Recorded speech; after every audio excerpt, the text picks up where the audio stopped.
ನನ್ನ ಪ್ರೀತಿಯ ಕನ್ನಡ ಶಿಕ್ಷಕಿಯರೇ ನಮಸ್ಕಾರ.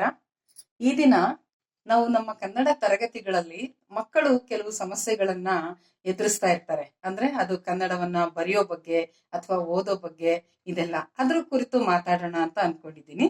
ನೋಡಿ, ತರಗತಿಯಲ್ಲಿ ಸಾಮಾನ್ಯವಾಗಿ ಮಕ್ಕಳು ಈ 3 ತರಹದ ದೋಷಗಳಿಂದ ಅವರು ತೊಂದರೆಗೊಳಗಾಗ್ತಾರೆ ಅಂತ. ಅಂದ್ರೆ ಅವರು ಈ ಅಕ್ಷರಗಳನ್ನ ಉಚ್ಚಾರಣೆ ಮಾಡೋದ್ರಲ್ಲಿ ಅವರು ತಪ್ಪು ಮಾಡ್ತಾ ಇರ್ತಾರೆ, ಅಥವಾ ಕಾಗುಣಿತ ಅವ್ರಿಗೆ ಸರಿಯಾಗಿ ಗೊತ್ತಿರಲ್ಲ, ಅಥವಾ ಒತ್ತಕ್ಷರ ಸರಿಯಾಗಿ ಬರ್ತಾ ಇರಲ್ಲ. ಈ ಎಲ್ಲಾ ಕಾರಣಗಳಿಂದ ಅವ್ರ ಬರವಣಿಗೆ ಅಥವಾ ಓದುವಿಕೆ ಸರಾಗವಾಗಿರಲ್ಲ. ಅದ್ರ ಬಗ್ಗೆ ಇವತ್ತು ಮಾತಾಡುವಾಗ ಮೊದಲನೇದಾಗಿ ಈ ಉಚ್ಚಾರಣೆ ಬಗ್ಗೆ ನೋಡೋಣ. ನೋಡಿ, ವರ್ಣಮಾಲೆಯಲ್ಲಿ ಎಲ್ಲಾ ವಿಧದ ಅವರ ಸಮಸ್ಯೆಗಳಿಗೂ ಉತ್ತರ ಇದ್ದೇ ಇದೆ. ಅದನ್ನ ಹೇಗ್ ನಾವು ನೋಡ್ಬೋದಂದ್ರೆ, ಅದಕ್ ಮೊದಲು ನನ್ನ ಈ ಎಲ್ಲಾ ವಿಡಿಯೋಗಳನ್ನ ಯಾವತ್ತೂ ಮಾಡುವಾಗ ನನ್ನ ಪುಟ್ಟ ಗೆಳತಿ ರೇಷ್ಮಾ ನಂಗೆ ತುಂಬಾ ಸಹಾಯ ಮಾಡ್ತಾಳೆ. ನಾನು ಅವಳಿಗೆ ಧನ್ಯವಾದಗಳನ್ನು ಹೇಳಕ್ ಇಷ್ಟಪಡ್ತೀನಿ. Thank you Reshma. Thank you aunty. ಈಗ ನೋಡಿ, ವರ್ಣಮಾಲೆಯಲ್ಲಿ ಆ ಇಂದ ಅಹವರೆಗಿನ ಅಕ್ಷರಗಳನ್ನ ನಿಮ್ಗೆ ಗೊತ್ತಿದೆ. ಈ 15 ಅಕ್ಷರಗಳು ಕಾಗಣಿತಕ್ಕೆ ಉಪಯೋಗ ಆದ್ರೂ ಸಹ ಅವುವರೆಗಿನ ಅಕ್ಷರಗಳು ಸ್ವರಗಳು ಅಂತ. ನಾವು ನಮ್ಮ ತರಗತಿಯಲ್ಲಿ ಒಂದು 30 ಜನ ವಿದ್ಯಾರ್ಥಿಗಳಿರ್ತಾರೆ ಅಂತ ಇಟ್ಕೊಳ್ಳಿ. ಅದರಲ್ಲಿ ಒಂದು 20 ಜನಕ್ಕೆ ಯಾವುದೇ ರೀತಿಯ ಸಮಸ್ಯೆ ಇಲ್ಲದೆ ಇರಬಹುದು. ಆದ್ರೆ ಇನ್ನು 10 ಜನಕ್ಕೆ ಇರುತ್ತಲ್ಲ, ಅವರ ಸಮಸ್ಯೆ ಏನು ಅನ್ನೋದನ್ನ ನಾವಿಲ್ಲಿ ಗಮನಿಸೋಣ. ಅವ್ರಿಗೆ ಈ ಉಚ್ಚಾರಣೆಯಲ್ಲೇ ಸಮಸ್ಯೆ ಇರುತ್ತೆ. ನಾವಿವಾಗ ಅದನ್ನ ಸ್ವರಗಳು ಅಂತಾಗ್ಲಿ, ಹ್ರಸ್ವ ಸ್ವರ, ದೀರ್ಘ ಸ್ವರ ಅವೆಲ್ಲವನ್ನೂ ಪಕ್ಕಕ್ಕೆ ಇಟ್ಬಿಡೋಣ. ನೇರವಾಗಿ ಅವ್ರ ಸಮಸ್ಯೆ ಬಗ್ಗೆ ಹೋಗೋಣ. ಈಗ ನೋಡಿ, ಇದನ್ನ ಆ ತಪ್ಪು ಬರೆಯೋರು ಯಾರಿರ್ತಾರೆ ಅವ್ರು ಹೇಗ್ ಉಚ್ಚಾರಣೆ ಮಾಡ್ತಾರೆ ಅಂದ್ರೆ ಅ ಇ ಈ ಉ ಉ ರು ಹೀಗೆ ಹೇಳ್ತಾರೆ. ಅಂದ್ರೆ ಇದು ಹ್ರಸ್ವ ಸ್ವರ, ದೀರ್ಘ ಸ್ವರವಾಗಿ ಅವ್ರು ಉಚ್ಚಾರಣೆ ಮಾಡೋದಿಲ್ಲ. ಅದನ್ನ ನಾವು ಮೊದಲು ತರಗತಿಯಲ್ಲಿ ವಿದ್ಯಾರ್ಥಿಗಳಿಗೆ ಸರಿ ಮಾಡ್ಬೇಕಾಗುತ್ತೆ. ಈಗ ಇದನ್ನ ನಾನು ನಿಮ್ಗೊಮ್ಮೆ ಹೇಳಿದ್ದೆ, ನಾನು ಕಡಿಮೆ ಸಮಯ ಕೊಡ್ಬೇಕು, 2ನೇ ಅಕ್ಷರಕ್ಕೆ ದೀರ್ಘ ಸ್ವರಕ್ಕೆ ಹೆಚ್ಚು ಸಮಯ ಕೊಡ್ಬೇಕಲ್ಲ. ಅಂತ ಸಮಯದಲ್ಲಿ ಮಕ್ಕಳಿಗೆ ಸುಲಭವಾಗೋದಕ್ಕಾಗಿ ನಾನು ಇದನ್ನ ₹1 ಅಕ್ಷರ, ಈ ದೀರ್ಘ ಸ್ವರವನ್ನ ₹2 ಅಕ್ಷರ ಅಂತ ಹೇಳ್ಕೊಡ್ತೀನಿ ಅಂತಿದ್ದೆ. ಹಾಗೆ ಇದು ₹1 ಅಂದ್ರೆ ಅವರು ಸಹಜವಾಗಿ ಕಡಿಮೆ ಸಮಯ ಕೊಡ್ತಾರೆ. ಇದು ₹2 ಅಂದ್ರೆ ಅದರ ಡಬಲ್ ಸಮಯವನ್ನ ಕೊಡ್ತಾರೆ. ಹಾಗ ಆ ತರ ಉಚ್ಚಾರಣೆ ಹೇಳ್ಕೊಡೋಣ. ಇದು ಅ, ಇದು ಆ, ಇದು ಇ, ಇದು ಈ ರೀತಿ ನಾವು ಇಲ್ಲಿ ಉಚ್ಚಾರಣೆಯಲ್ಲಿ ಅವರನ್ನ ಸರಿ ಮಾಡಿದ್ರೆ ಮುಂದೆ ಅದು ಕಾಗುಣಿತಕ್ಕೆ ಸಹಾಯ ಆಗುತ್ತೆ. ಕ, ಕಾ, ಕಿ, ಕಿ ಅಂತಾರೆ. ಇಲ್ಲೇ ಇದ್ರೆ ಏನ್ ಹೇಳ್ತಾರೆ ಅವರು, ಸಾಮಾನ್ಯವಾಗಿ ತಪ್ಪು ಬರೆಯೋರು ಕ, ಕಿ, ಕಿ, ಕುಕ್ಕು ಅಂತಾರೆ. ಅಲ್ಲೇ ಅವ್ರಿಗೆ ಕಷ್ಟ ಆಗುತ್ತೆ, ಬರವಣಿಗೆ ಗೊತ್ತಾಗೋದಿಲ್ಲ. ಹಾಗೆ ಇದೆಲ್ಲದ್ರ ಜೊತೆಯಲ್ಲಿ ನಾವು ಈ ₹1 ಅಕ್ಷರ, ₹2 ಅಕ್ಷರ ಅಂದ್ರೆ ಮುಂದೆ ಅವರು 10ನೇ ತರಗತಿಗಳಲ್ಲಿ, ನಾನು ಇದನ್ನ ಸಾಮಾನ್ಯವಾಗಿ ಹೇಳ್ತಾ ಇರೋದು ಸುಮಾರು 7ನೇ ಕ್ಲಾಸಿಂದ ಒಂದು 10ನೇ ಕ್ಲಾಸ್ನವರೆಗಿನ ಮಕ್ಕಳಿಗೆ ಅಂತ. ಅದನ್ನ ನಾವು ಛಂದಸ್ಸಲ್ಲಿ ಬೇಕಾಗುತ್ತೆ ಅವ್ರಿಗೆ. ಈ ನೋಡಿ, ಹ್ರಸ್ವ ಸ್ವರವನ್ನು ₹1 ಅಕ್ಷರ ಅಂದಾಗ ಅವ್ರು ಅದಕ್ಕೆ ಲಘು ಕೊಡ್ತಾರೆ, ₹2 ಅಕ್ಷರ ಅಂದಾಗ ದೀರ್ಘ ಸ್ವರಕ್ಕೆ ಗುರು ಕೊಡ್ತಾರೆ. ಇದು ಮುಂದೆ ಛಂದಸ್ಸಿಗೂ ಸಹ ಅನುಕೂಲ ಆಗುತ್ತೆ. ಈಗ ನಾವು ಇದನ್ನ ಗಮನಿಸಿದ ನಂತರ, ಈ ಉಚ್ಚಾರಣೆಯನ್ನ ನೀವು ಗಮನಿಸಿದ ನಂತರ ನಾವು ಮುಂದಕ್ಕೆ ಹೋದ್ರೆ ನೋಡಿ, ಇಲ್ಲಿಂದ ಕಾಯಿಂದ ಲಾವರೆಗಿನ ಅಕ್ಷರಗಳಿದೆಯಲ್ಲ, ಈ ವ್ಯಂಜನಗಳು, ಇದ್ರ ಬಗ್ಗೆ ನಾವು ಹೇಳ್ಕೊಡ್ಬೇಕಾಗುತ್ತೆ. ಆವಾಗ ನೋಡಿ, ಕ ಅನ್ನೋದೇನಿದೆ, ಈ ಎಲ್ಲಾ ಅಕ್ಷರಗಳು ಹೀಗೆ ಶುದ್ಧ ವ್ಯಂಜನಗಳು. ಅದಕ್ಕೆ ಯಾವುದೇ ಒಂದು ಇದು ಸ್ವರಗಳು ಸೇರಿಲ್ದೆ ಇದ್ದಾಗ ಅದು ಈ ತರ ಇರುತ್ತೆ ಅಂತ ಅಲ್ವಾ, ಶುದ್ಧ ವ್ಯಂಜನ. ಇದಕ್ಕೆ ನಾವು ಈಗ ಆಲ್ರೆಡಿ ಸೇರಿಸ್ಬಿಟ್ಟಿದೀವಿ ಇಲ್ಲಿ ಆ ಅನ್ನೋದನ್ನ. ನಾವು ಮಕ್ಕಳಿಗೆ ಹೇಳ್ಕೊಡುವಾಗ ಸಾಮಾನ್ಯವಾಗಿ ತರಗತಿಗಳನ್ನ ಹೇಳ್ಕೊಡ್ತೀವಿ. ಕ ಕ ನೋಡಿ, ಕ ಪ್ಲಸ್ ಅ ಕ, ಕ ಪ್ಲಸ್ ಇ ಕಿ, ಈ ತರ ಹೇಳ್ಕೊಡ್ತೀವಿ. ಅದು ಅವ್ರಿಗೆ ಗೊತ್ತಿದೆ. ಆದ್ರೆ ಬರವಣಿಗೆಯಲ್ಲಿ ದೋಷ ಯಾಕಾಗುತ್ತೆ ಹೇಳಿ, ಅವ್ರಿಗೆ ಈ ಚಿಹ್ನೆಗಳು ಗೊತ್ತಿರಲ್ಲ. ಚಿಹ್ನೆಗಳಲ್ಲಿ ಎಲ್ಲಿ ಅವ್ರಿಗೆ ಸಮಸ್ಯೆ ಆಗುತ್ತೋ ಅವ್ರಿಗೆ ಬರವಣಿಗೆ ಮತ್ತೆ ಅಕ್ಷರ ಗುರುತಿಸೋದು 2 ತಪ್ಪಾಗುತ್ತೆ. ಇವಾಗ ಅದನ್ನ ಆಮೇಲೆ ಹೇಳೋಣ. ಅದಕ್ಕೆ ಮುಂಚೆ ನೋಡಿ, ಕಾಯಿಂದ ಯಾವರೆಗಿನ ಅಕ್ಷರಗಳನ್ನ ನಾವಿಲ್ಲಿ ಉಚ್ಚಾರಣೆಯನ್ನು ಸಹ ಅವ್ರಿಗೆ ಹೇಳ್ಕೊಡ್ಬೇಕಾಗುತ್ತೆ. ಇಲ್ಲಿ ಇದು ಮೊದಲನೇ ಸಾಲಿನ ಅಕ್ಷರಗಳೆಲ್ಲ ಅಲ್ಪ ಪ್ರಾಣ, ಈ 2ನೇ ಸಾಲಲ್ಲಿ ಅಕ್ಷರಗಳು ಬರ್ತಿದೆಯಲ್ಲ ಇವೆಲ್ಲ ಮಹಾಪ್ರಾಣ. ಕ, ಖ, ಗ, ಘ, ಜ್ಞ. ಇದನ್ನ ಈ ರೀತಿ ನಾವು ಹೇಳ್ಕೊಡುವಾಗ ಅವ್ರಿಗೆ ಅಲ್ಪ ಪ್ರಾಣ ಮಹಾಪ್ರಾಣಗಳು ಹೇಗ್ ಗೊತ್ತಾಗುತ್ತೆ ನೋಡಿ. ನೀವೊಂದು ಚಟುವಟಿಕೆಯನ್ನ ಮಾಡಿ ತೋರಿಸ್ಬೋದು.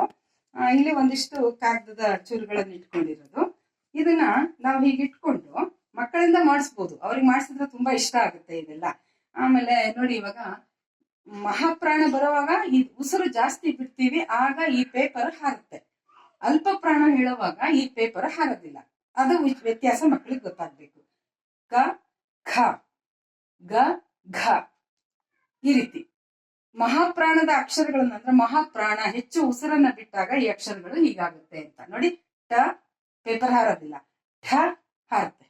ಹೀಗೆ ಮಕ್ಕಳಿಂದ ಮಾಡಿಸಿದಾಗ ಅದಕ್ಕಿರುವ ವ್ಯತ್ಯಾಸ ಏನು ಅಂತ ಗೊತ್ತಾಗುತ್ತೆ. ಇದು ಒಂದು ವಿಧಾನ, ಅವ್ರಿಗೆ ಗೊತ್ತಾಗ್ಬೇಕು. ಇದು ಇಲ್ಲ ಅಂದ್ರೆ ಉಚ್ಚಾರಣೆ ಮಾಡುವಾಗ ಬರೆಯೋವಾಗ ಸಹ ಅವ್ರಿಗದು ಕಷ್ಟ ಆಗುತ್ತೆ. ಇನ್ನು ಇದ್ರ ನಂತರ ಇವಾಗ ಇದಿಷ್ಟನ್ನು ನಾವು ವರ್ಗೀಯ ವ್ಯಂಜನ ಅಂತ ಹೇಳ್ಬಿಡ್ತೀವಿ, ಕಾಯಿಂದ ಮಾವರೆಗೆ ಅಲ್ವಾ.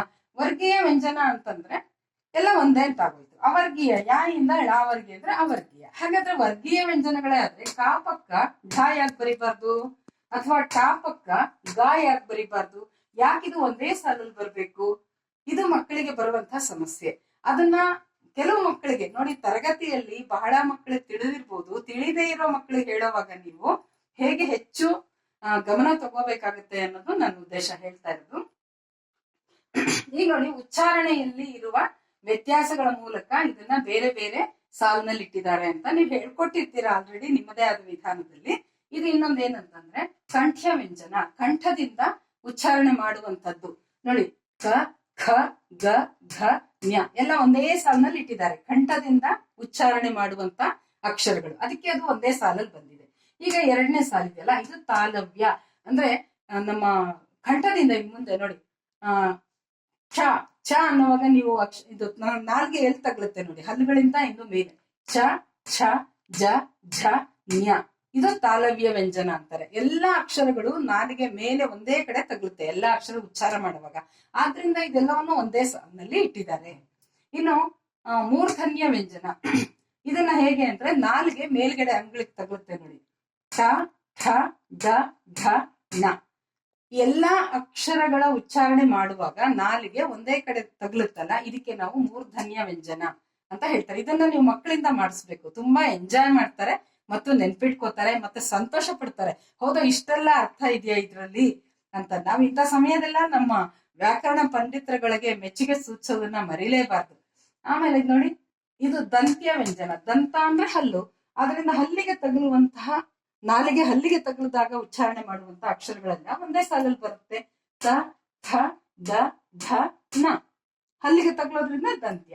ಓಷ್ಟ್ಯ ಅಂದ್ರೆ ಎರಡು ತುಟಿಗಳನ್ನ ಸೇರಿಸಿ ನಾವ್ ಹೇಳ್ತೀವಿ ನೋಡಿ, ಪ ಫ ಬ ಧ ಮ. ಈ ತರ ಎಲ್ಲ ಒಂದೇ ಸಾಲ. ಅಂದ್ರೆ ಈಗ ನೀವು ಅವ್ರಿಗೆ ಅರ್ಥ ಆಗುತ್ತೆ, ಚ ಪಕ್ಕ ಧ ಯಾಕೆ ಬರಿಬಾರ್ದು, ಪ ಪಕ್ಕ ಡ ಯಾಕೆ ಬರಿಬಾರ್ದು, ಮತ್ತೆ ತಾ ಪಕ್ಕ ಜ ಯಾಕೆ ಬರಿಬಾರ್ದು. ಯಾಕೆ ಅಂದ್ರೆ ಉಚ್ಚಾರಣೆಯಲ್ಲಿರುವ ವ್ಯತ್ಯಾಸದ ಪ್ರಕಾರ ವರ್ಗಗಳನ್ನ ಅಂದ್ರೆ ಒಂದೊಂದು ಸೆಕ್ಷನ್ ಗಳನ್ನ ಮಾಡಿರೋದ್ರಿಂದ ಇದಕ್ಕೆ ನಾವು ವರ್ಗೀಯ ವ್ಯಂಜನ ಅಂತೀವಿ. ಈ ಯಾ ಇಂದ ಳಾವರೆಗಿನ ಅಕ್ಷರಗಳು ಅವರ್ಗೀಯ. ಕಾರಣ ಏನಂದ್ರೆ ಇದೇ ರೀತಿಯ ಒಂದು ಗುಂಪಿಗೆ ಬರದೇ ಇರುವ ಅಕ್ಷರಗಳು, ಬೇರೆ ಬೇರೆ ರೀತಿ ನಮ್ಮ ನಾಲಿಗೆ ಹೊರಡ್ತಾ ಇರುತ್ತೆ, ಅಂತ ಅಕ್ಷರಗಳನ್ನ ಅವರ್ಗೀಯ ಅಂತೀವಿ. ಇದನ್ನ ಮಕ್ಕಳಿಗೆ ಹೆಚ್ಚು ಅರ್ಥ ಆಗೋ ತರ ನೀವು ದಯವಿಟ್ಟು ಹೇಳ್ಕೊಡಿ ಅನ್ನೋದು ನನ್ನ ಕೋರಿಕೆ. ಅದಾದ್ಮೇಲೆ ಇನ್ನು ಬರವಣಿಗೆಯಲ್ಲಿ ಇದಿಷ್ಟು ಉಚ್ಚಾರಣೆದಾಯ್ತು. ಇದ್ರ ನಡುವೆ ನೋಡಿ, ನೆನ್ಪಿಟ್ಕೊಳಕ್ಕೆ ಕೆಲವರಿಗೆ ಕಷ್ಟ, ನನಗೂ ಕಷ್ಟ ಆಗ್ತಾ ಇತ್ತು. ನಾನೇನ್ ಅಂದ್ಕೊಂಡೆ, ಈ ಮೂರನೇ ಸಾಲು 1 2 3 ಮೂರನೇ ಸಾಲನ್ನ ಮೂರು ಮತ್ತು ಮೂರ್ಧನ್ಯ ಅಂತ ಬರೋದ್ರಿಂದ ಅದು ಮೂರನೇ ಸಾಲು ಬರುತ್ತೆ ಅಂತ ನಾನು ನೆನ್ಪಿಟ್ಕೊಂಡೆ. ಅವಾಗ ಇದೆಲ್ಲ ಸುಲಭ ಇರುತ್ತೆ, ಬೇರೆ ತರ ಇದೆ. ಇವೆರಡು ವ್ಯತ್ಯಾಸ ಆಗ್ತಾ ಇತ್ತು ನನಗೆ, ತಾಲವ್ಯ ಫಸ್ಟ್ ಬರುತ್ತಾ ಮೂರ್ಧನ್ಯ ಫಸ್ಟ್ ಬರುತ್ತಾ ಅಂತ. ಆಗ ನಾನು ಹೀಗೆ ನೆನ್ಪಿಟ್ಕೊಂಡೆ. ಈ ರೀತಿಯಾದಂತಹ ಒಂದು ಏನಾದ್ರೂ ಒಂದು ಮಕ್ಕಳಿಗೂ ಸಲಹೆಗಳನ್ನು ಕೊಡ್ತಾ ನೀವು ಮಾಡ್ಬೋದು. ಇನ್ನು ನಾವು ಚಿಹ್ನೆಗಳಿಗೆ ಹೋದ್ರೆ, ಆ ಇಂದ ಅಹಾವರೆಗಿನ ಅಕ್ಷರಗಳನ್ನ ನಾವು ಸೇರ್ಸಕ್ಕಾಗಲ್ಲ. ಉದಾಹರಣೆಗೆ ನೋಡಿ, ಕನ್ನಡ ಅಂತಿದ್ರೆ ನಾವು ಈ ಚಿಹ್ನೆಗಳನ್ನ ಸೇರಿಸದೆ ಅಕ್ಷರನೇ ಸೇರಿಸಿದ್ರೆ ಹೇಗ್ ಬರಿತೀವಿ? ಕ ಅರ್ಧಾಕ್ಷರ ಅಲ್ವಾ, ಕ ಪ್ಲಸ್ ಆ ಬರಿತೀವಿ, ಪ್ಲಸ್ ನ ಪ್ಲಸ್ ಆ. ಈ ರೀತಿ ಅಕ್ಷರಗಳನ್ನೆಲ್ಲ ಬರಿತಾ ಹೋದ್ರೆ ಎಷ್ಟು ವಾಕ್ಯ ಮಾಡ್ಬೇಕಾಗುತ್ತೆ. ಅದಕ್ಕೆ ನಮ್ಮ ವ್ಯಾಕರಣ ಪಂಡಿತರು ನೋಡಿ ಈ ತರ ಚಿಹ್ನೆಗಳನ್ನ ಕೊಟ್ಬಿಟ್ಟಿದ್ದಾರೆ ಅಂತ. ಆ ಅಂದ್ರೆ ಈ ತರ ಚಿಹ್ನೆ ಇದೆ. ಇದಕ್ಕೆಲ್ಲ ನಾವು ತಲಕಟ್ಟು, ದೀರ್ಘ ನಿಮಗೆ ಗೊತ್ತಿದೆ, ಅದೆಲ್ಲವನ್ನು ಹೇಳ್ಕೊಡ್ತೀರಾ. ಅಥವಾ ಹೇಳ್ಕೊಡ್ದೇನೆ ಮಕ್ಕಳು ನೆನಪಿಟ್ಕೊಳ್ಳಕ್ಕೆ ಸಹಾಯವಾಗುವ ರೀತಿಯಲ್ಲಿ ನೀವು ಅವ್ರಿಗೆ ಹೇಳ್ಕೊಡ್ಬೇಕಾಗುತ್ತೆ. ಆ ಅಂದ್ರೆ ನೋಡಿ, ಇದು ತಲಕಟ್ಟು, ಆ ಅಂದ್ರೆ ದೀರ್ಘ. ಈ ರೀತಿ ಚಿಹ್ನೆಗಳು ಬರುತ್ತೆ ಅಂತ. ಇಲ್ಲಿ ನನ್ನ ಸಲಹೆ ಏನಂದ್ರೆ, ನಿಮ್ಗೆ ಇಲ್ಲಿದೆ ನೋಡಿ, ಬೋರ್ಡ್ ಮೇಲಿದ್ದಾಗ್ಲೇ ಕೈಯಲ್ಲಿ ಬರೆಯಲು ಹೇಳಿ ಅಂತ ಹೇಳೋದು ನಾನು. ಏನಂದ್ರೆ ಬೋರ್ಡ್ ಮೇಲೆ ನೀವು ಇದನ್ನ ಬರ್ದಿರ್ತೀರಾ, ಅವ್ರು ಇದನ್ನ ತೋರಿಸ್ಬೇಕು. ಆ ಅಂದ್ರೆ ಆ ಅಂತ ಬಾಯಲ್ಲಿ ಹೇಳಿ, ಹೀಗೆ ಕೈಯಲ್ಲಿ ತೋರಿಸ್ಲಿ ಹೀಗೆ. ಆಮೇಲೆ ಆ ಅಂದ್ರೆ ಇದು ಅದರ ಚಿಹ್ನೆ. ಈ ಉ ಈ ರೀತಿಯಾಗಿ ಅವ್ರ ಕೈಯಲ್ಲೇ ಹೀಗೆ ಬರೆದು ಅವ್ರು ಫಸ್ಟ್ ಅವ್ರ ತಲೆಗೆ ಹೋಗ್ಬಿಡ್ಬೇಕು. ಪುಸ್ತಕದಲ್ಲಿ ಬರೆಯೋದಂದ್ರೆ ಅಲ್ಲಿ ನೋಡ್ತಾರೆ, ಇಲ್ಲಿ ಬರೀತಾರೆ, ನೇರವಾಗಿ ತಲೆಯಲ್ಲಿ ರಿಜಿಸ್ಟರ್ ಆಗಲ್ಲ. ಆದ್ರಿಂದ ಅದನ್ನ ಆ ರೀತಿ ಮಾಡಿಸಿ ಒಂದು ಚಟುವಟಿಕೆ ಆ ರೀತಿ ಮಾಡಬಹುದು ಅಂತ. ಇದ್ರ ಜೊತೆಯಲ್ಲಿ ನಾವು ಹೇಳ್ಕೊಡುವ ವಿಧಾನದಲ್ಲಿ ಕೆಲವನ್ನ ಅವ್ರಿಗೆ ಸುಲಭ ಮಾಡೋಣ. ಹೇಗೆ ಅಂದ್ರೆ ನೋಡಿ, ಇದೆರಡು ಅಕ್ಷರ ಒಂದ್ಸರಿ ಹೇಳ್ಕೊಡುದು, ಆ ಇಂದ ಈ ಒಂದ್ಸರಿ ಹೇಳ್ಕೊಡುದು. ಇದೇ ಗುರುತು ಇಲ್ಲಿದೆ, ಅದ್ರ ಪಕ್ಕದಲ್ಲಿ ಒಂದು ಈ ರೀತಿ ಗೆರೆ ಬಂದ್ರೆ ಅದು ದೀರ್ಘಾಕ್ಷರಕ್ಕೆ ಬರುತ್ತೆ. ನೋಡಿ ಊ ಇದು ಊನಲ್ಲಿ ಅರ್ಧ ಅಕ್ಷರನೇ ಇದೆ. ಊ ಇದೆಯಲ್ಲ, ಇದರ ಅರ್ಧಾಕ್ಷರನೇ ಇಲ್ಲಿ ಗುರುತು ಬರುತ್ತೆ ಊ. ಇನ್ನು ನೋಡಿ, ಅಕ್ಷರದಲ್ಲಿ ಇರುವ ಈ ಗುರುತು ಏನಿದೆ ಅದೇ ಅದರ ಚಿಹ್ನೆ ಆಗಿರುತ್ತೆ. ಈ ರೀತಿ ಅವ್ರಿಗೆ ನಾವು ಹೇಳ್ಕೊಡ್ಬಹುದು. ರೂನು ಅಷ್ಟೇ ನೋಡಿ, ರೂನು ಇಲ್ಲಿದೆಯಲ್ಲ, ಇದೇ ಇಲ್ಲಿ ರೂ ಬರುತ್ತೆ ಅಂತ ಹೇಳೋಣ. ಇದು ಬಂದಿದ್ಯೋ ಇಲ್ವೋ ಗೊತ್ತಿಲ್ಲ, ಬಟ್ ಅವ್ರು ನೆನಪಿಟ್ಕೊಳಕ್ ಅನುಕೂಲ ಆಗುತ್ತೆ ಅನ್ನೋದು ನನ್ನ ಉದ್ದೇಶ. ಇನ್ನು ನನ್ನ ಒಂದು ರೀತಿಯಲ್ಲಿ ಈ 5 ಅಕ್ಷರ ಒಟ್ಟಿಗೆ ಹೇಳ್ಕೊಡ್ಬೇಕು. 1 2 3 4 5. ಈ 5ನ್ನ ಯಾಕೆ ಒಟ್ಟಿಗೆ ಹೇಳ್ಕೊಡ್ಬೇಕು ಅಂದ್ರೆ ನೋಡಿ, ಇಲ್ಲಿ ಎ ಅಂದ್ರೆ ಇಲ್ಲಿ ಏತ್ವ ಬಂದಿದೆಯಲ್ಲ, ಈ ಸಿಂಬಲ್ ಇದು ಚಿಹ್ನೆ 1 2 3 4 5 5 ಅಕ್ಷರಕ್ಕೂ ಬರುತ್ತೆ. ಬರದೇ ಇದ್ರೆ ತಪ್ಪಾಗುತ್ತದೆ. ಆದ್ರಿಂದ ಈ 5 ಅಕ್ಷರನ ಒಟ್ಟಿಗೆ ಬೈಹಾರ್ಟ್ ಮಾಡಿಸ್ಬೇಕು ನೀವು. ಇದು ಎ ಐ ಓ. ಆಗ ಏನ್ ವ್ಯತ್ಯಾಸ ಒಂದೊಂದಕ್ಕೆ ಹೇಳ್ಕೊಂಡು ಹೋಗಿ. ಇದು ಬರೀ ಎ ಆದ್ರೆ ಇದು ಒಂದೇ ಇದೆ, ಎ ಆದ್ರೆ ಇದು ಪ್ಲಸ್ ಇದು 2 ಇರುತ್ತೆ, ದೀರ್ಘವಾಗಿ ಎಳೆಯುವಂಥದ್ದು. ಇನ್ನು ಐಗೆ ಇದು ಬರ್ಬೇಕು, ಮೇಲೆ ಬರದೆ ಇದು ಒಂದನ್ನೇ ಬರೆದ್ರೆ ತಪ್ಪು, ಐ ಅಂತ ಹೇಳಕ್ಕಾಗಲ್ಲ. ಹಾಗಾಗಿ ಇದು ಐ ಅನ್ನೋ ಅಕ್ಷರಕ್ಕೆ ಇಲ್ಲಿ ಮೇಲ್ಗಡೆ ನಾವಿದನ್ನ ನೀವ್ ಹೇಗಾದ್ರೂ ಸುಲಭ ಮಾಡಿ ಹೇಳ್ಕೊಡ್ಬೋದು. ನೋಡಿ, ಹಾಕಿ ಸ್ಟಿಕ್ ಉಲ್ಟಾ ಇಟ್ಟಿದೀವಿ ಅನ್ಬೋದು, ಅಥವಾ ಅಜ್ಜನ ಕೋಲ್ ಇರುತ್ತಲ್ಲ, ಅಜ್ಜನ ಕೋಲ್ ಹಿಂಗ್ ಇಟ್ಟಿದೀವಿ ಅನ್ಬೋದು, ಇಲ್ಲ ತಲೆ ಮೇಲೊಂದು ಗಂಟಿದೆ ಅನ್ಬೋದು. ಎಲ್ಲಾ ಅಕ್ಷರಕ್ಕೂ ತಲೆ ಮೇಲೊಂದು ಗಂಟಿದೆ ಅನ್ಬೋದು. ಒಟ್ಟಿನಲ್ಲಿ ಮಕ್ಕಳಿಗೆ ಅರ್ಥ ಆಗೋ ತರ, ನೆನ್ಪಿಡೋ ತರ ಮಾಡಿ. ಆಮೇಲೆ ಇದು ಓ ಇದೆಯಲ್ಲ, ಓ ಅಂದ್ರೆ ನೋಡಿ, ಇಲ್ಲಿ ಓ ಮತ್ತು ಊ ಈ 2 ಅಕ್ಷರ ತುಂಬಾ ಕನ್ಫ್ಯೂಸ್ ಮಾಡ್ಕೋತಾರೆ ಮಕ್ಕಳು. ಇದೇ ತರ ಚಿಹ್ನೆ ಇಲ್ಲೂ ಬರುತ್ತೆ, ಇಲ್ಲೂ ಬರುತ್ತೆ. ಊಗೆ ಇಷ್ಟು ಮಾತ್ರ ಬರುತ್ತೆ. ಓ ಅನ್ನೋದಕ್ಕೆ ಮೇಲೆ ಈ ತರ ಏತ್ವ ಚಿತ್ರ, ಈ ಒಂದು ಚಿಹ್ನೆ ಪ್ಲಸ್ ಇದು 2 ಬರ್ಬೇಕು. 2 ಬಂದ್ರೆ ಮಾತ್ರ ಓ. ಇದನ್ನ ತುಂಬಾ ನೀವು ಪ್ರಾಕ್ಟೀಸ್ ಮಾಡಿಸ್ಬೇಕು. ಕೆಲವರಿಗೆ ಅರ್ಥ ಆಗದೆ ಇದ್ರೆ ಇದು 2 ಲೈನಿನ ಎಲ್ಲಾ ಅಕ್ಷರಗಳ ಕಾಗುಣಿತ ಬರ್ಸ್ಬೇಕು ಅಂತ ನಾನು ಹೇಳೋದು. ಅಂದ್ರೆ ಉದಾಹರಣೆಗೆ ನೋಡಿ, ಕಾ ಪ್ಲಸ್ ಊ, ಇದು ಖಾ ಪ್ಲಸ್ ಊ, ಈ ತರ ಎಲ್ಲಾ ಅಕ್ಷರಕ್ಕೂ ಊದು ಬರ್ಸ್ಬೇಕು. ಇಲ್ಲಿಂದ ಇಲ್ಲಿವರೆಗಿನ ಅಕ್ಷರಕ್ಕೆ ಓನು ಬರ್ಸ್ಬೇಕು. ಆಗ ಅವ್ರಿಗೆ ಸಂಶಯಗಳು ನಿವಾರಣೆ ಆಗುತ್ತೆ. ಆನಂತರ ಈ ಓ ಮತ್ತು ಓ ಇದಕ್ಕೆ 2 ಇದು ಎಕ್ಸ್ಟ್ರಾ ಬರುತ್ತಲ್ಲ ಇಳಿ, ಅದನ್ನ ನೀವು ಅವ್ರನ್ನ ಗಮನಿಸಕ್ ಹೇಳ್ಬೇಕು. ಓ ಅಂದ್ರೆ ಆಗ ನಾನೇನ್ ಹೇಳ್ಕೊಡ್ತೀನಿ, ಓ ಅಂದ್ರೆ 1 2 ಬರುತ್ತೆ, ಓ ಅಂದ್ರೆ 1 2 3 3 ಬರುತ್ತೆ ಇಲ್ಲಿ ಚಿಹ್ನೆ ಅನ್ನೋದನ್ನ ಅವ್ರಿಗೆ ಹೆಚ್ಚು ಪ್ರಾಕ್ಟೀಸ್ ಮಾಡ್ಬೇಕು. ಈ 5 ಅಕ್ಷರನು ನೀವು ಒಟ್ಟಿಗೆ ಪ್ರಾಕ್ಟೀಸ್ ಮಾಡೋದು ಒಂದು, ಪ್ಲಸ್ ಓ ಮತ್ತು ಊ ಹೇಳ್ಕೊಟ್ಬಿಟ್ರೆ ತುಂಬಾ ಕಲ್ತು ಬಿಡ್ತಾರೆ. ಇನ್ನು ಇದೇನು ಹೆಚ್ಚಿಗೆ ಸಮಸ್ಯೆ ಇಲ್ಲ, ಅವ್ರಿಗೆ ಅಕ್ಷರದಲ್ಲೇ ಬರುವಂತದ್ದು ಇರುತ್ತೆ. ಆಮೇಲೆ ನಾನ್ ಹೇಳೋದೇನಂದ್ರೆ, ನಿಮ್ಗೆ ಚಟುವಟಿಕೆಗಳು ನೋಡಿ, ಬೋರ್ಡ್ ಮೇಲೆ ಇದ್ದಾಗ್ಲೇನೆ ನಾನ್ ಹೇಳಿದೆ ಕೈಯಲ್ಲಿ ಹೀಗೆ ಬರ್ಸಿ ಅಂತ. ಹೀಗೆ ಹೀಗೆ ಚಿಹ್ನೆ, ಇದು ಆ ಬಾಯಲ್ಲಿ ಹೇಳಿದ್ರೆ ಹೀಗೆ ಬರೆಯೋದು, ಆ ಈ ಹೀಗೆ. ಇದನ್ನ ಅವ್ರು ಪ್ರಾಕ್ಟೀಸ್ ಮಾಡಿ ಆಯ್ತು ಅಂತ ತಿಳ್ಕೊಳ್ಳೋಣ. ಅದಾದ್ಮೇಲೆ ಇಲ್ಲಿ ನೆಕ್ಸ್ಟ್ 2ನೇ ಚಟುವಟಿಕೆ ಏನಾಗುತ್ತೆ, ಆ ತಲಕಟ್ಟಿದೆಯಲ್ಲ, ಇದನ್ನ ಅವರು ಗಾಳಿಯಲ್ಲಿ ಬರೆಯಲಿ, ಉಳಿದವರು ಗಮನಿಸ್ಲಿ. ಅಂದ್ರೆ ಬೋರ್ಡ್ ಹತ್ರ ಈಗ ಒಬ್ಬೊಬ್ಬರನ್ನೇ ಕರೆಯೋದು, ಅವ್ರು ಅದನ್ನ ಹೇಳ್ತಾ ಹೋಗ್ಬೇಕು. ಹೀಗೆ ಬಾಯಲ್ಲಿ ಆ ಅಂತ ಹೇಳ್ಬೇಕು, ಆ ಈ ಇದಿಷ್ಟು ಒಂದ್ ಹುಡುಗ ಅಲ್ಲಿ ಹೇಳ್ತಾ ಇದ್ರೆ ಉಳಿದವ್ರೆಲ್ರು ಅವ್ನು ಹೇಳ್ತಿರೋದು ಕರೆಕ್ಟಾ ಅಂತ ಗಮನಿಸ್ತಾ ಇದ್ರೆ ಅಷ್ಟು ಸರಿ ಅವ್ರಿಗೆ ಮನವರಿಕೆ ಆಗುತ್ತೆ. ಪ್ರತಿಯೊಬ್ರು ಇದನ್ನ ಬೋರ್ಡ್ ಹತ್ರ ಬಂದು ಹೇಳಿಸ್ಬೇಕು. ಗಾಳಿಯಲ್ಲಿ ಬರೆಯಲಿ ಅನ್ನೋದು ಅದೇನೆ, ಈಗ ಬರ್ದು ತೋರಿಸ್ಲಿ ಅನ್ನೋ ಅರ್ಥ. ಇನ್ನು ಪರಸ್ಪರರ ಬಳಿ ಹೇಳಲಿ ಅಂತ, ಅವ್ರ ಹತ್ರ ಇವ್ರ ಹತ್ರ ಹೇಳ್ತಾ ಹೋಗ್ಬೇಕು. ತರಗತಿಗಳಲ್ಲಿ ಅವರು ಕೂತಿರ್ತಾರಲ್ಲ, ಪರಸ್ಪರ ಪಕ್ಕದಲ್ಲೇ ಕೂತಾಗ ಇದನ್ನ ಈ ಚಿಹ್ನೆಯನ್ನ ಹೇಳ್ಬೇಕು ಅಂತ. ಇನ್ನು ತರಗತಿಯಲ್ಲಿ ಪಠ್ಯ ಪುಸ್ತಕದ ಸಾಲುಗಳಲ್ಲಿ ಈ ಚಿಹ್ನೆಗಳನ್ನ ಗಮನಿಸಿರಿ. ಆಗ ಅವರ ಟೆಕ್ಸ್ಟ್ ಬುಕ್ ಇರುತ್ತೆ ನೋಡಿ, ಅದನ್ನ ಈ ತರ ತೆಗೆದು ಯಾವ್ದಾದ್ರು ಒಂದು ಪಾಠದ 2 ಲೈನನ್ನ, 2 ಲೈನ್ ಅವ್ರು ನೋಡ್ಲಿ. ಇವಾಗ ನೋಡಿ, ಅರಮನೆಯ ಅಂತಿದೆ, ಅರಮನೆಯಲ್ಲಿ ಆನೆ ಸೇರಿರೋದ್ರಿಂದ ಅದಕ್ಕೆ ಈ ಚಿಹ್ನೆ ಅಂತ ಸಪರೇಟ್ ಬರೋದಿಲ್ಲ, ಆನೆ ಬಂದ್ಬಿಟ್ಟಿದೆ. ಆಮೇಲೆ ರಾ ಅದಕ್ಕೆ ತಲಕಟ್ಟಿದೆ, ಅಂದ್ರೆ ಆ ಸೇರಿದೆ. ಮಾ ಪ್ಲಸ್ ಆ, ನಾ ಪ್ಲಸ್ ಎ, ಯಾ ಪ್ಲಸ್ ಆ. ಅಂದ್ರೆ ಪ್ರತಿ ಅಕ್ಷರಕ್ಕೂ ಈ ಚಿಹ್ನೆ ಇದ್ದೇ ಇದೆ. ಅಂದ್ರೆ ಈ ಚಿಹ್ನೆಗಳ ಮಹತ್ವ ಎಷ್ಟಿರ್ಬೋದು.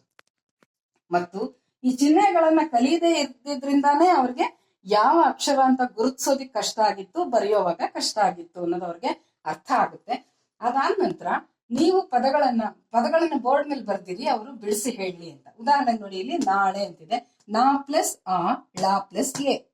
ಮಾ ಪ್ಲಸ್ ಔ, ನಾ ಪ್ಲಸ್ ಆ. ಕಾ ಪ್ಲಸ್ ಓ, ತಾ ಪ್ಲಸ್ ಈ ರೀತಿ ಬಿಡಿಸಿ ಹೇಳ್ಬೇಕು. ಬಿಡಿಸಿ ಹೇಳೋದು ಸುಲಭ ಆಗುತ್ತೆ ಇದನ್ನ ಕಲ್ತಿರೋದ್ರಿಂದ. ನಂತರ ಪಾಠದ ಸಾಲುಗಳನ್ನೇ ಈ ರೀತಿ ಬಿಡಿಸಿ ಓದ್ಬೇಕು ಅವ್ರು. ಇದಿಷ್ಟು ನಿಮ್ಗೆ ಕಷ್ಟ ಅನ್ಸ್ಬೋದು, ಆದ್ರೆ ಮಾಡಕ್ ಶುರು ಮಾಡಿದ್ಮೇಲೆ ಏನು ಅನ್ಸಲ್ಲ, ಮಕ್ಳಿಗೆ ತುಂಬಾ ಸುಲಭ ಆಗುತ್ತೆ. ಇದನ್ನ ಅವ್ರ ಪಾಠದ ಸಾಲುಗಳನ್ನ ಈ ರೀತಿ ಬಿಡಿಸಿ ಬಿಡಿಸಿ ಓದ್ಬೇಕು. ಅದಾದ್ಮೇಲೆ ಪ್ರತಿ ಅಕ್ಷರವನ್ನು ಬಿಡಿಸೋದ್ಬೇಕು. ಪ್ರತಿದಿನ ಮೊದಲ 10 ನಿಮಿಷ ನೀವು ತರಗತಿಗೆ ಹೋದಾಗ ಮೊದಲ 10 ನಿಮಿಷ 10 ಪದ, ಯಾವ್ದಾದ್ರು 10 ಪದ ಅವರೇ ಆಯ್ಕೆ ಮಾಡ್ಕೊಳ್ಳಿ, ಅದು ಚಿಕ್ಕದಾಗ್ಲಿ ದೊಡ್ಡದಾಗ್ಲಿ, ಅವುಗಳನ್ನ ಅವ್ರು ಬಿಡಿಸಿ ಓದ್ಬೇಕು. ಬಿಡಿಸಿ ಓದೋದು ಅಂದ್ರೆ ಅರ್ಥ ನಾನೀಗ ಹೇಳಿದಾಗೆ.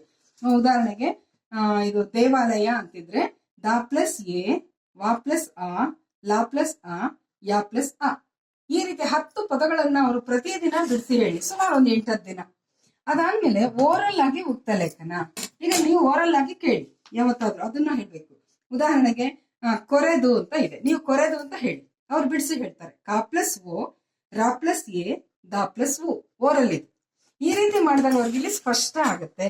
ಆದ ನಂತರ ಇದಿಷ್ಟು ಅಲ್ಲದ್ರ ನಡುವೆ ಕಾಗುಣಿತ ಬರೆಸ್ತಿರಲ್ಲ, ಆಗ ಈ ಚಿಹ್ನೆಗಳನ್ನ ಮಾತ್ರ, ಈಗ ಕ ಇದೆ ಅದ್ರ ಚಿಹ್ನೆ ಇದೆಯಲ್ಲ, ಈ ಚಿಹ್ನೆ ಮಾತ್ರ ಬೇರೆ ಕಲರ್, ಸ್ಕೆಚ್ ಪೆನ್ ಅಲ್ಲಿ ಬೇರೆ ಕಲರ್ ಅಲ್ಲಿ, ಅಕ್ಷರ ಮಾತ್ರ ಒಂದ್ ಕಲರ್ ಬರುತ್ತೆ, ಈ ಚಿಹ್ನೆನೆ ಬೇರೆ ಕಲರ್ ಅಲ್ಲಿ ಬರ್ಸಿದ್ರೆ ಅವ್ರಿಗೆ ಇಷ್ಟ ಆಗುತ್ತೆ, ಅರ್ಥ ಆಗುತ್ತೆ ಅಂತ. ಇದೆಲ್ಲದ್ರ ಜೊತೆಯಲ್ಲಿ ಇದು ಮಕ್ಕಳಿಗೆ ಮಾಡಿಸ್ತಾ ಇದ್ರೆ ಹೆಚ್ಚು ಕಷ್ಟ ಆಗಲ್ಲ, ಮತ್ತೆ ಬರವಣಿಗೆ ತುಂಬಾ ಸುಧಾರಿಸುತ್ತೆ. ಅವರಿಗೆ ಓದೋದಿಕ್ ಸರಾಗವಾಗಿ ಅಕ್ಷರ ಗುರುತಿಸೋದಿಕ್ಕೆ ಬಂದಾಗ ಅವ್ರಿಗೆ ಖುಷಿ ಆಗುತ್ತೆ. ಹೀಗಾಗಿ ಆ ಒಂದು ತರಗತಿಯನ್ನ ಅವರು ಇಷ್ಟಪಟ್ಟು ಕೇಳ್ತಾರೆ. ಮತ್ತೆ ಅವರ ಉಚ್ಚಾರಣೆಯ ದೋಷ, ಕಾಗುಣಿತದ ದೋಷ ನಿವಾರಣೆ ಆಗುತ್ತೆ. ಇನ್ನು ಒತ್ತಕ್ಷರದ್ದಿದೆ, ಅದನ್ನ ನಾವು ಮುಂದಿನ ವಿಡಿಯೋದಲ್ಲಿ ನೋಡೋಣ. ಎಲ್ಲರೂ ಇದನ್ನ ತರಗತಿಯಲ್ಲಿ ದಯವಿಟ್ಟು ನಿಮ್ಮಲ್ಲಿ ನಾನು ವಿನಂತಿಸ್ಕೊಳ್ತೀನಿ, ಮಕ್ಕಳಿಗೆ ಕನ್ನಡವನ್ನ, ಅವರ ಗೊಂದಲಗಳನ್ನ ನಿವಾರಿಸಿ ಅವ್ರಿಗೆ ಸುಲಭ ಮಾಡಿ, ಅದು ನಿಮ್ ಕೈಯಲ್ಲಿದೆ ಅಂತ ನಾನು ವಿನಂತಿಸ್ಕೊಳ್ತೀನಿ. ನಮಸ್ಕಾರ.